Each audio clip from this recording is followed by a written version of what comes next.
Ontological incompleteness in temporality. I had earlier sought to present a short introduction to the idea of ontological incompleteness between image and concept.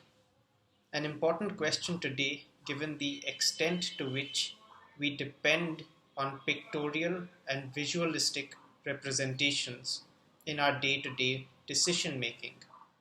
To say nothing of the concept of aesthetics, whose very word seems embedded today in visual media, perhaps thanks to the ubiquity of portable screens carried by us, in a way which may not have been logistically feasible earlier.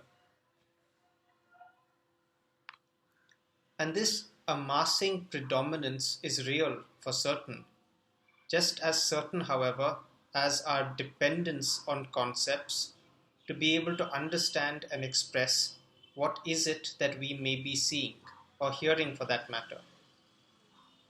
The word still remains the instrument which cuts meaning out of noise. What does it mean then to speak of ontological incompleteness in temporality? Does it imply to an extent that time itself may be incomplete? I think it is important to remember here that we are using the term temporality and not time in some absolute sense of a totality. This is because the phenomenological experience of time, as opposed to any sense of time in itself, makes itself apparent to us in the form of events and their contingent processes, happenings which more often than not, inasmuch as we are spatial presences in a world, are often beyond our active control, inasmuch as we are referring here not merely to mute nature in the form of a stone, but other people, for example, to say nothing of companies, schools, and countries, etc. Yet the way these temporalities make sense to us remains in their narratorial medium, that is, by our comprehension of the sequence of events which allowed for a certain development to take place. If you notice, the comprehension of this narratorial sequence is vital for any understanding of causality and indeed association and influence. The question of ontological incompleteness, however, entails that such sequences are not merely not yet replete in their entirety, like some buffered video you may scroll back and forth in. Rather, drawing from an example from Zizek, it means that perhaps like how a computer renders a part of a map into the playable screen only when the character enters into it, there may be aspects of time in its narratorial dimension which would remain foreclosed unless we were to be able to witness that which was recognizable in them as a desire to us.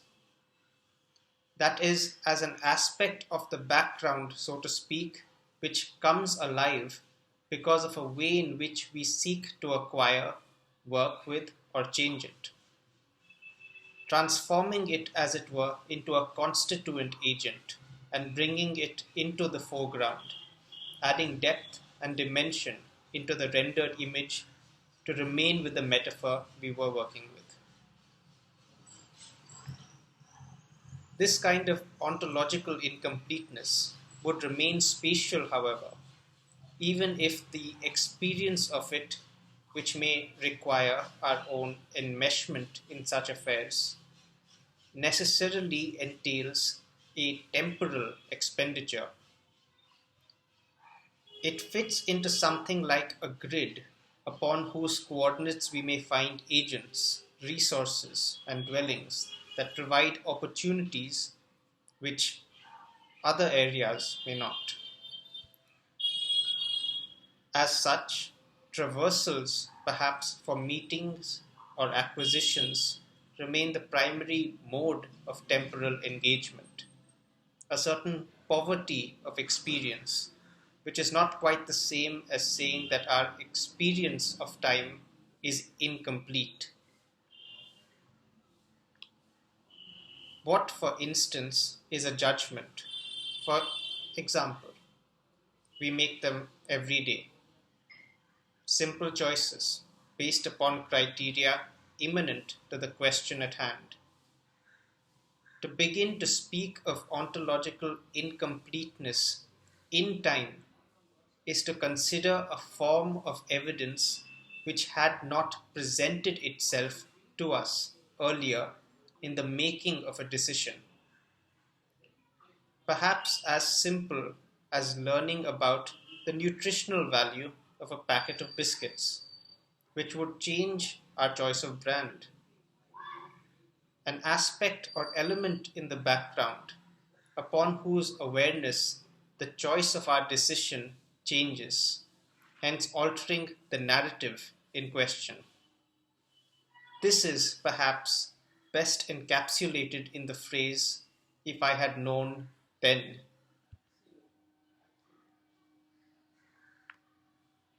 The complexity of this dimension is irreducible to a fact, for often an account that is the testimony of a person may intersect at a moment of ambiguity in a case only at a certain point and discernible in its entirety only in the form of a narrative,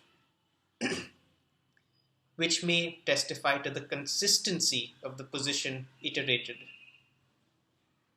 In this sense, we may be tempted to describe ontological incompleteness as ontological inconsistency. Let me repeat this sentence. The complexity of this dimension is irreducible to a fact, for often an account that is the testimony of a person may intersect at a moment of ambiguity in a case only at a certain point and discernible in its entirety only in the form of a narrative, which may testify to the consistency of the position iterated. In this sense, we may be tempted to describe ontological incompleteness as ontological inconsistency, inasmuch as what we understand the truth to be is not homogeneous, and it is this very fact which inscribes within understanding the importance and necessity of a narrative via which any notion of causality, pure and simple, may emerge.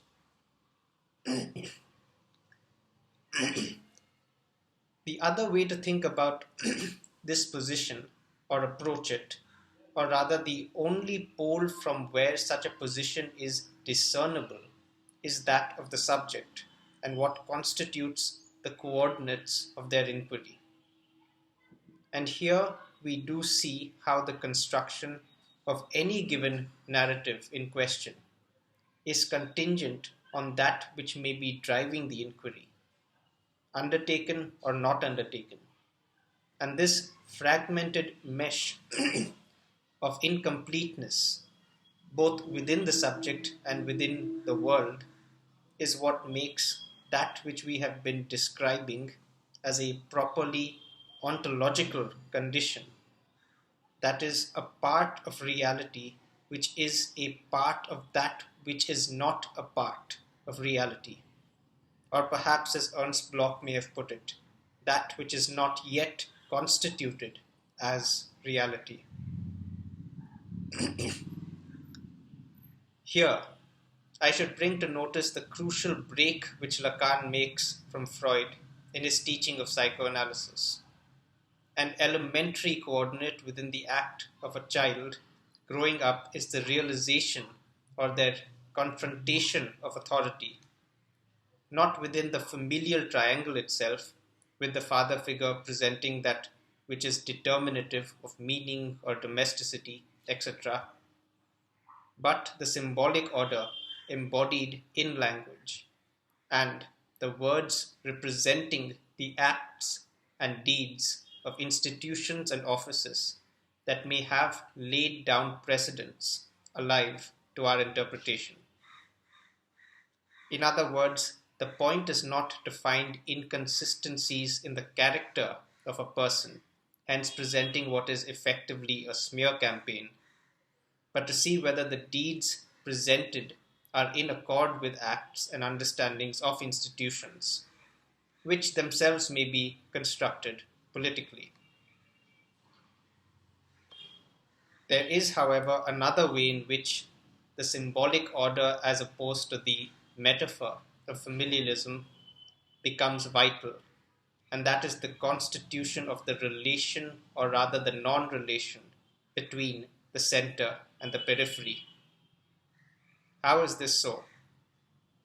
Think of a house which may be in a particular neighborhood. It may have a family living in it who, after a few years, move to another part of the city and leave this house to rent. They still formally own the house, but the people who actually occupy it have changed. There may be a relation between the new occupants and the old ones, especially if the latter still retain ownership over it. But as to how the new family were to live in the neighborhood, their relations would be largely a break from that of the previous set of neighbors. How would the block in question experience this sequence of events? They have effectively witnessed two families living in the same house, and they may be unaware of the relation or the non relation between the two families in question, which in any case have now given us two households.